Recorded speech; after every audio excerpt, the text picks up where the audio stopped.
कल की क्लास में मैंने आपको थ्योरी करवाई थी इसकी, और बताया था कि हम डिवेंचर्स को एज जो है बोरोड कैपिटल हम पब्लिक को इशू करते हैं।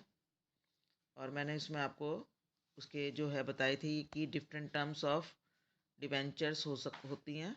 जैसे देखो, सबसे पहले debentures can be issued at par. Par का क्या मतलब बताया था? Issued at par. पार मतलब मैम उसकी फेस वैल्यू पर। हाँ जी, फेस वैल्यू पर। फेस वैल्यू मतलब मैम कि जो उसकी एक्चुअल वैल्यू है। हाँ, जो उसकी प्रिंटेड वैल्यू है या जो कंपनी ने उसकी डिसाइड की है। मैंने आपको बताया था कि डिवेंचर सर्टिफिकेट जो हैं, आजकल जो है सर्टिफिकेट्स मैटर जो हैं डिजिटल फॉर्मेट में होते हैं, और पहले जो सर्टिफिकेट्स थे वो फिजिकल फॉर्मेट में होते थे। समझ में आ रहा है ये? जैसे डिजिटल फॉर्मेट और मटेरियल फॉर्मेट या फिजिकल फॉर्मेट का क्या मतलब हुआ? डिजिटल होने का मतलब क्या होता है? जैसे आप लोग सीबीएसई से सुनते हो ना कि डिजी लॉकर में आपके मार्कशीट अवेलेबल है, और जब आप डिजी लॉकर पर आप अपना अकाउंट खोलते हो तो आपको मार्कशीट का वहाँ पर आपको फॉर्मेट दिखाई देता है ना? या जैसे करेंसी होती है, हम लोग कहते हैं हमारे पेटीएम में हमारे पास पैसे पड़े हैं, या हमारे पास किसी भी वॉलेट में पैसे हैं, तो वो करेंसी आपके पास डिजिटल फॉर्म में है। तो इसी तरह से जब हम शेयर्स या डिवेंचर्स खरीदते हैं तो ये भी डिजिटल फॉर्मेट में हमारे अकाउंट में ऐड हो जाते हैं। लेकिन कंपनी जब इनको इशू करती है तो इनकी एक मिनिमम वैल्यू बताती है, जिसको हम बोलते हैं फेस वैल्यू। और डिबेंचर्स जो है एट पार इशू होने का मतलब क्या है कि 100 रुपीज़ का डिबेंचर है जो 100 रुपीज़ में ही इशू कर दिया गया। इसका मतलब क्या हुआ कि पब्लिक से 100 रुपीज़ की चीज़ 100 रुपीज़ में ही बेची गई। यानी अगर किसी को एक डिबेंचर खरीदना है तो वो आपको 100 रुपये, एक डिबेंचर के लिए कंपनी को 100 रुपये मिलेंगे। तो देखो इसकी एंट्री क्या होगी? बैंक अकाउंट डेबिट 100 रुपीज़ से, 100 रुपये से, to debenture application and allotment account. देखो ये कंपनी क्या है कि डिबेंचर्स को लमसम में भी इशू कर सकती है, और जैसे हम शेयर्स को करते थे तो अलग अलग फर्स्ट कॉल अलग से, अलॉटमेंट मनी अलग से वो भी कर सकती है। तो ये मैं आपको जो बता रही हूँ ये लमसम का केस है। अगर लमसम अलॉटमेंट हो गई हो, लमसम अमाउंट इकट्ठा मंगाया गया हो, तो हम debenture application and allotment account लिखते हैं। ये एंट्री क्या शो कर रही है? डिवेंचर एप्लीकेशन एंड अलॉटमेंट क्या शो कर रही है बेटा? मैंने कल की क्लास में ये डिटेल में बताया था। क्या है ये हमारी यहाँ पर जो है, ये कौन सा किस टाइप का अकाउंट शो कर रहा है? 2-10% debenture application and allotment account, ये क्या शो कर रहा है?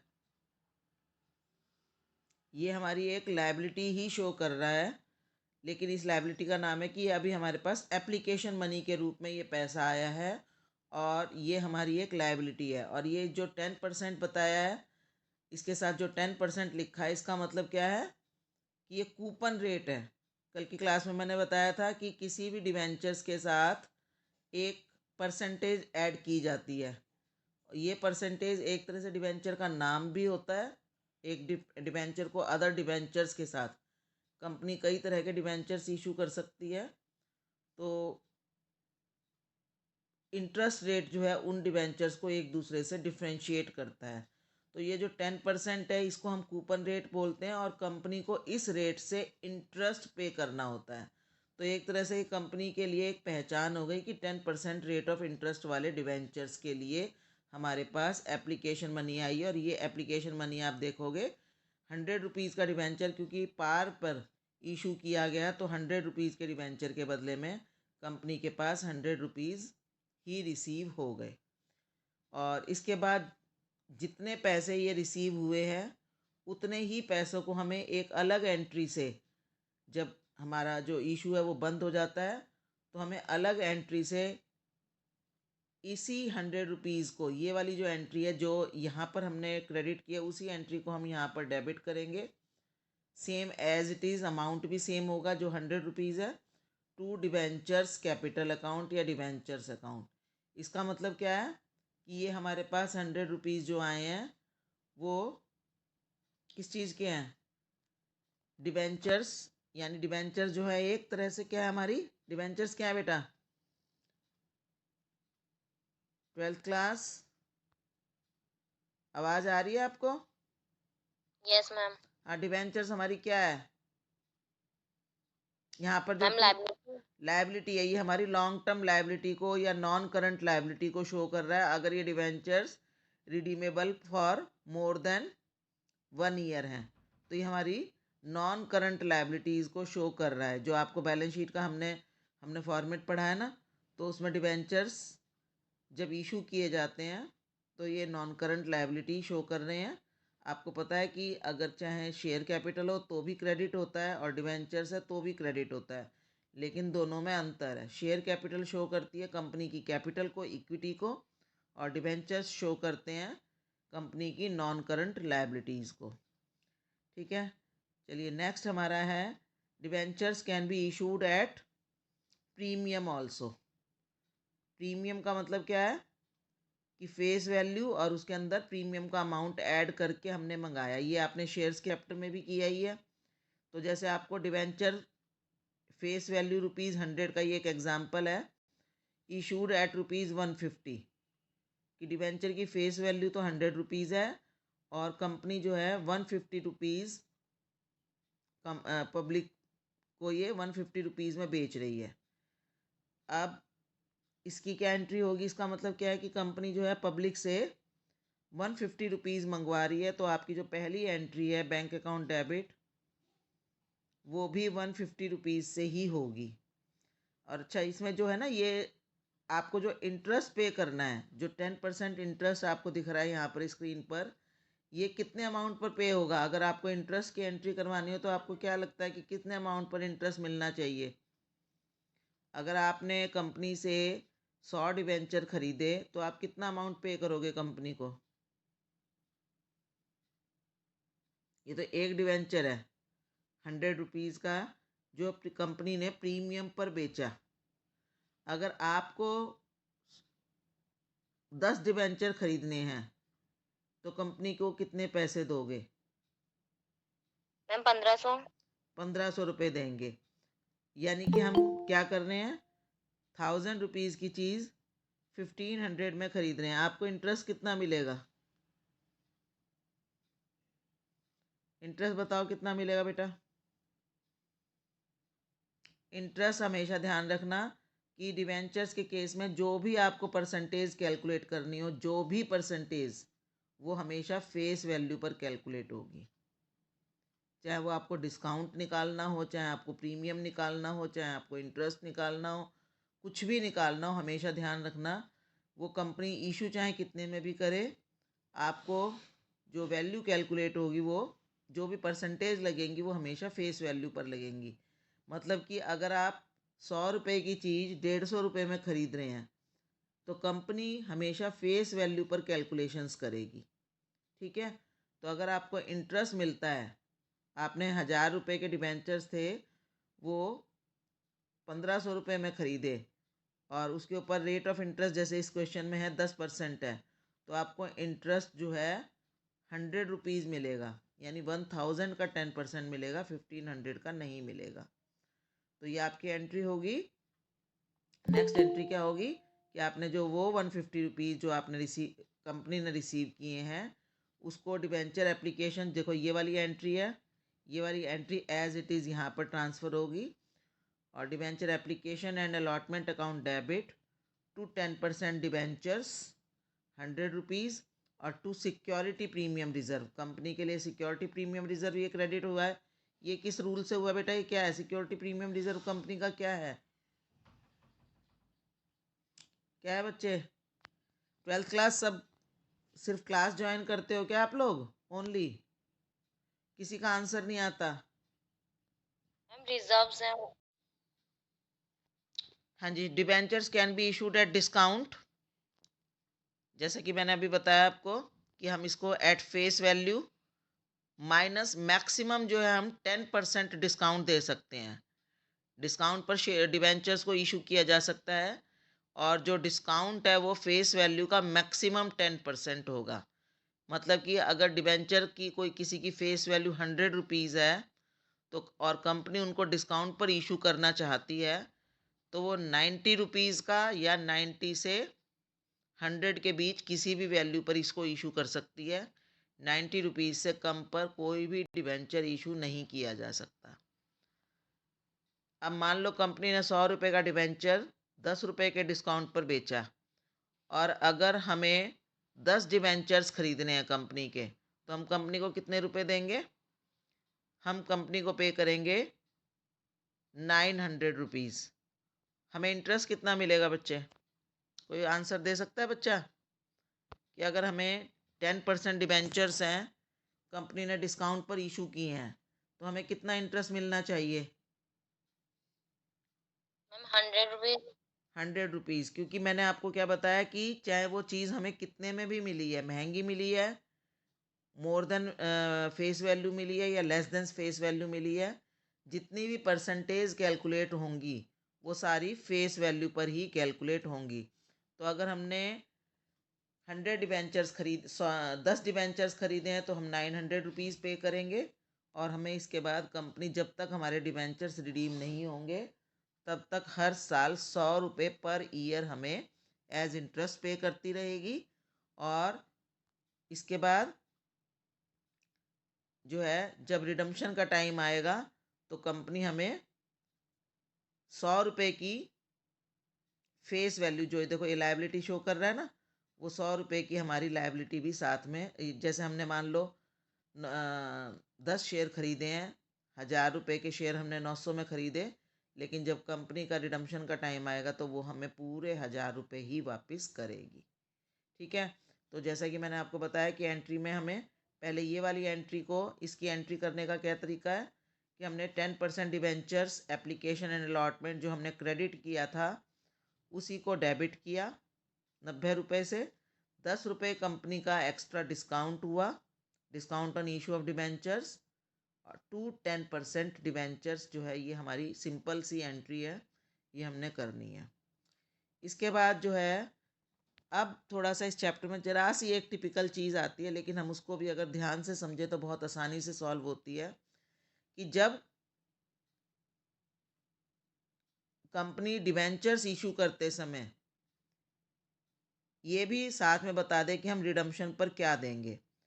अगर क्वेश्चन में कुछ नहीं गिवन कि कंपनी रिडम्पशन पर कितने पैसे देगी, तो जैसा कि हमारा इसमें था कि हम ये मानेंगे कि कंपनी हमें डिबेंचर्स का पैसा जो भी उसकी फेस वैल्यू है वो वापस कर देगी, ये अंडरस्टूड होता है। ठीक है, कि कंपनी जो है, जो फेस वैल्यू है, हम लोगों ने उनको पैसे दिए कंपनी को, कंपनी हमें अपनी लाइफ, जब तक डिबेंचर्स का पैसा वापस नहीं करती तब तक इंटरेस्ट भी पे करेगी, और जब डिबेंचर्स का पैसा वापस हो जाएगा, मतलब जब रिडम्पशन का टाइम आएगा, मैच्योरिटी का टाइम आएगा, तो कंपनी हमें उसकी पूरी फेस वैल्यू वापस कर देगी, जो कि यहाँ पर आपको दिखाई भी दे रहा है। 10% डिबेंचर्स हैं, हर केस में, चाहे उसने देखो आप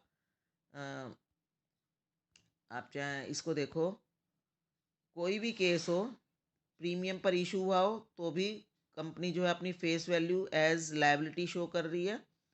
ठीक है, ये जो face value as black colour से दिखाई दे रहा है टू 10% डिवेंचर, ये कंपनी की एक तरह से लायबिलिटी है।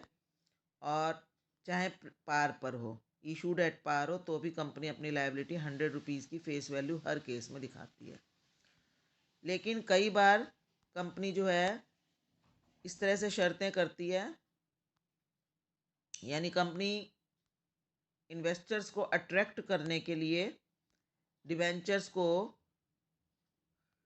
इशू करते समय ये भी बता देती है कि हम आपको इशू करते समय पार पर रिडीम करेंगे, या इशू करते समय हम उसको प्रीमियम पर रिडीम करेंगे।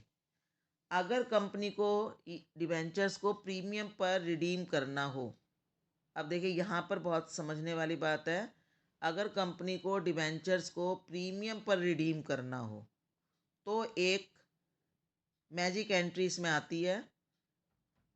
मैजिक एंट्री क्या है कि आपने लॉस ऑन रिडम्पशन अकाउंट को, loss on redemption of debentures को डेबिट करके आपने एक तरह से जो एट पार पर एंट्री करते हैं वही वाली एंट्री करके उसके अंदर ये वाली 2 एंट्रीज को हम ऐड कर देते हैं। ठीक है, जैसे मान लो डिबेंचर्स इशूड एट पार है,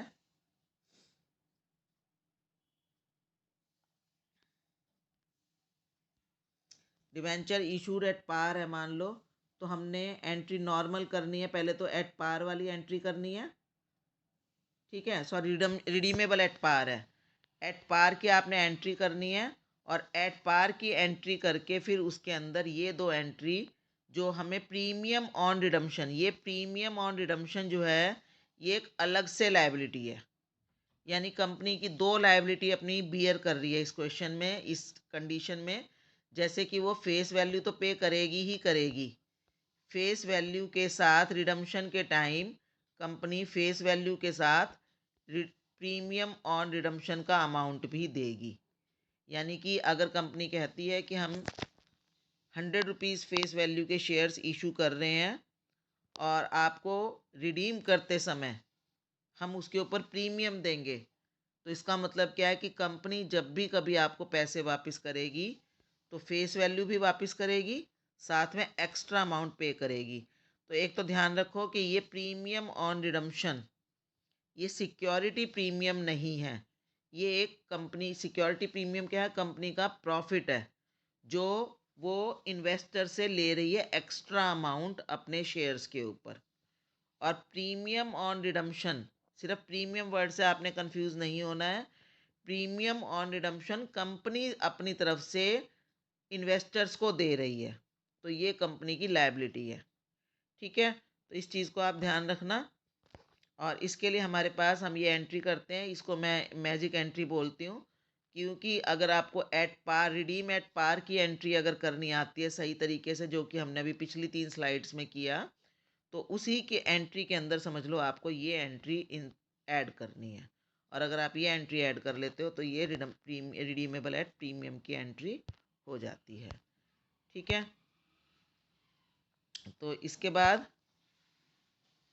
अब हम एक बार इसकी प्रैक्टिस देखेंगे। देखो कैसे debentures can be issued at par, redeemable at premium. तो देखिए इसका कैसे होगा। सबसे पहले आप देखो, इसको आपने एंट्री करनी है, जैसे इशूड एट पार है। ठीक है, इशूड एट पार है तो हम पहले तो इशूड एट पार के अकॉर्डिंगली नॉर्मल एंट्री करेंगे, जैसे कि हम हमेशा करते हैं। वो कैसे करेंगे, बैंक अकाउंट डेबिट, मान लो 1 शेयर खरीदना है किसी ने, तो एंट्री होगी bank account debit to 10% debenture application and allotment account, जैसे कि हम नॉर्मली हमेशा करते हैं। ठीक है, इसके बाद दूसरी एंट्री भी हम कर देंगे जैसे कि हम हमेशा करते हैं, debenture application and allotment account debit 100 rupees से टू 10% डिबेंचर्स अकाउंट 100 रुपीज़ से। इसके बाद जब हमने ये देखा, पहले तो हमने नॉर्मल एंट्री कर ली जैसे कि हम हमेशा इशू के टाइम करनी है।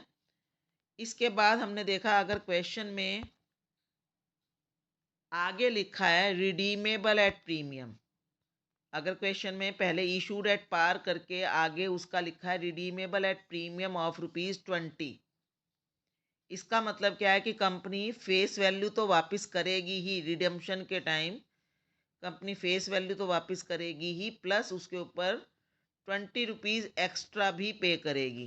तो इसके लिए इस पर्टिकुलर पोर्शन को हमें इस एंट्री के अंदर एडजस्ट करना है। इस पोर्शन के लिए हमारी एंट्री बनेगी जो अभी मैंने आपको मैजिक एंट्री बताई, loss on issue of debenture debit, मैंने देखो उसी एंट्री के अंदर फिट कर दिया, 20 रुपीज़ से जो एक्स्ट्रा उसे देने हैं, loss on issue of debenture debit side, और to premium on redemption credit side. तो ये एक तरह से इसमें मैंने उसी नॉर्मल एंट्री के अंदर ये एक मैजिक एंट्री है, सेम अमाउंट से हमने loss on issue of debenture को डेबिट करना है और premium on redemption of debenture को क्रेडिट करना है। तो ये तो हमारा था कि जब डिवेंचर को हमने पार पर इशू करके प्रीमियम पर रिडीम करना हो तो हमें कैसे करना है, कि हमने नॉर्मल इशूड एट पार की एंट्री की, नॉर्मल उसको जैसे 2 एंट्री करते हैं हमने वो एंट्री करके इस पर्टिकुलर पोर्शन के लिए ये एक मैजिक एंट्री उसी एंट्री के अंदर फिट कर दी। अब देखो दूसरा केस इसका देखो कि डिवेंचर इशू किए गए थे डिस्काउंट पर। बच्चे ये एंट्रीज आपको अभी लग रही होंगी, लेकिन यही एंट्रीज पेपर में आती हैं और ये हमारे लिए उस वक्त डिफ़िकल्ट हो जाती हैं। बच्चे इन एंट्रीज में बहुत मिस्टेक्स करते हैं, तो इनको ध्यान से सुन लेना, समझ लेना कि डिबेंचर्स इशूड एट डिस्काउंट है और रिडीमेबल एट प्रीमियम है। तो उसके लिए देखो पहले आपने क्वेश्चन को देखना सिर्फ कि वो इशूड एट डिस्काउंट है और ये एज्यूम करना है कि ये डिस्काउंट पर इशू किया गया और रिडीमेबल एट पार होगा, यानी नॉर्मल एंट्री आपने करनी है इसकी। तो उसके लिए आपने क्या करना है, वही देखो 100 रुपये का डिवेंचर 90 रुपये में इशू किया, इशूड एट डिस्काउंट है, इसका मतलब क्या है कि आपने 100 रुपये का डिवेंचर 90 रुपये में इशू किया।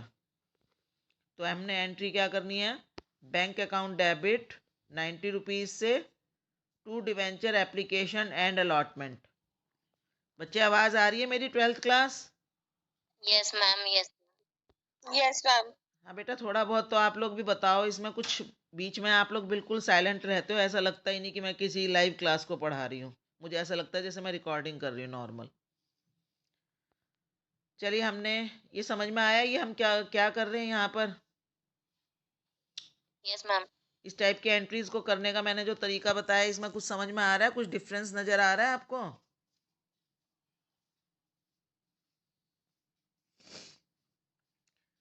हमने एंट्री की है bank account debit to 10% debenture application and allotment account 90 रुपये से, ये एंट्री कर ली। और इसके बाद मैंने जैसे आपको बताया कि इसको ऐसे ही कर लो जैसे कि एक नॉर्मल एंट्री करनी होती है हमें। ये ट्रिक बता रही हूँ मैं आपको करने की कि हम कैसे इसको आसानी से कर सकते हैं। कि पहले आपने इस एंट्री को 90 रुपीज़ से रिसीव करने की एंट्री करना है, जिसने जितना भी हो। इसके बाद आपने देखो मैंने यहाँ पर उस एंट्री को नॉर्मल जैसे हम करते हैं, debenture application and allotment account debit किया 90 रुपये से, जैसे कि हम नॉर्मल एंट्री में करते। और discount on issue of debentures को मैंने 10 रुपीज़ से किया, 100 रुपीज़ से टू डिबेंचर्स को क्रेडिट करके ये एज्यूम किया कि जैसे कि ये एंट्री नॉर्मल एंट्री होनी है, इसके ऊपर कोई redemption and premium eight redemption नहीं है।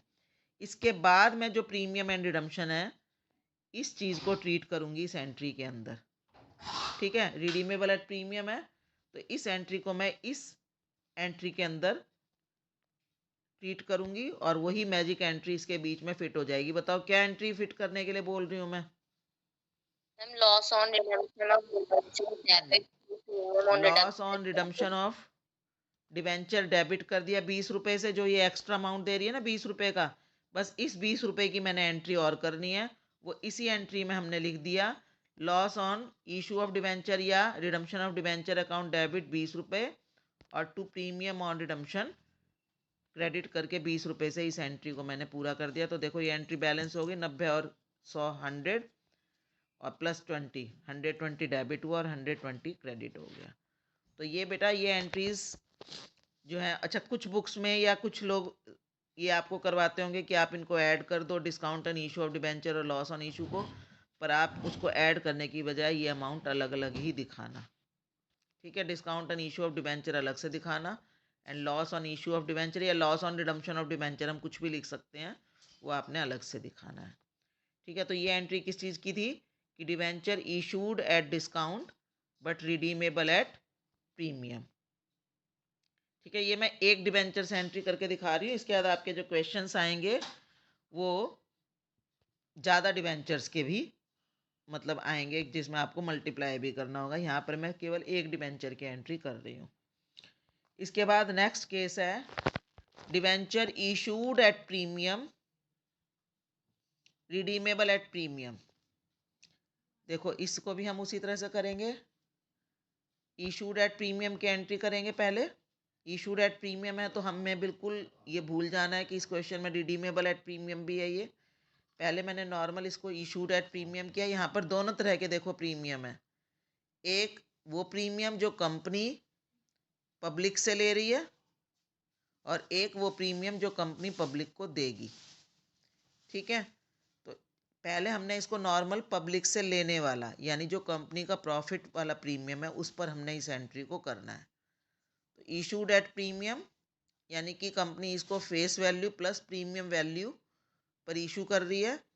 जैसे कि 100 रुपीज़ का डिवेंचर है वो 110 रुपीज़ में इशू किया गया। अब इस एंट्री को कैसे करेंगे हम, पहले ही जैसे नॉर्मल करते हैं एंट्रीज कि कंपनी के पास बैंक में 110 रुपये आ गए और उसने उसको डिवेंचर एप्लीकेशन एंड अलॉटमेंट में ट्रांसफ़र कर दिया 100 रुपीज़ से 110 से। इसके बाद बिल्कुल नॉर्मल एंट्री की। अच्छा, यहाँ पर ये थोड़ी इसमें मिस्टेक हो गई है, इसको मैं करेक्ट कर देती हूँ।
ये-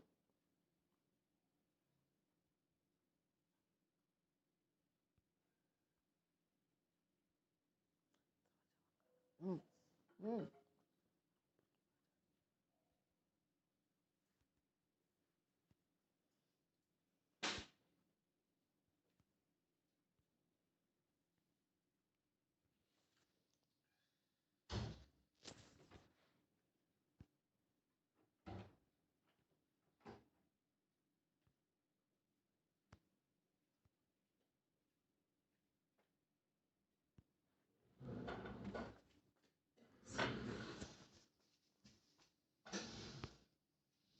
हाँ जी, इसमें जो करेक्शन थी वो मैंने करेक्शन कर लिया, थोड़ी सी डिफरेंट आ गया था। क्या हो गया, इस साइड चली गई क्या?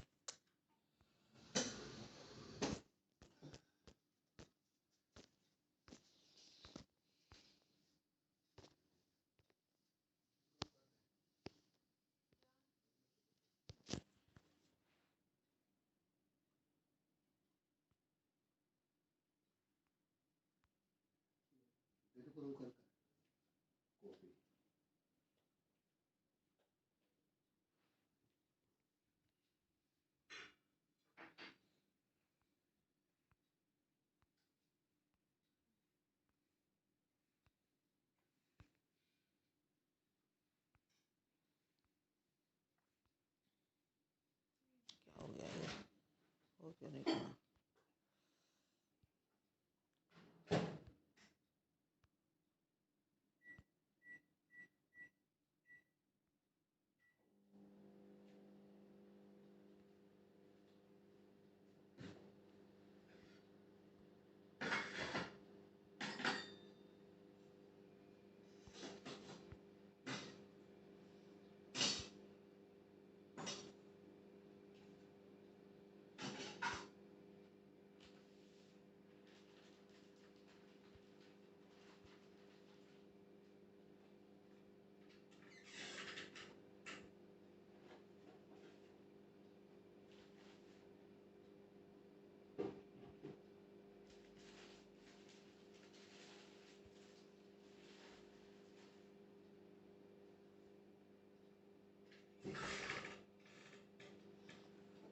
आवाज़ मत करो।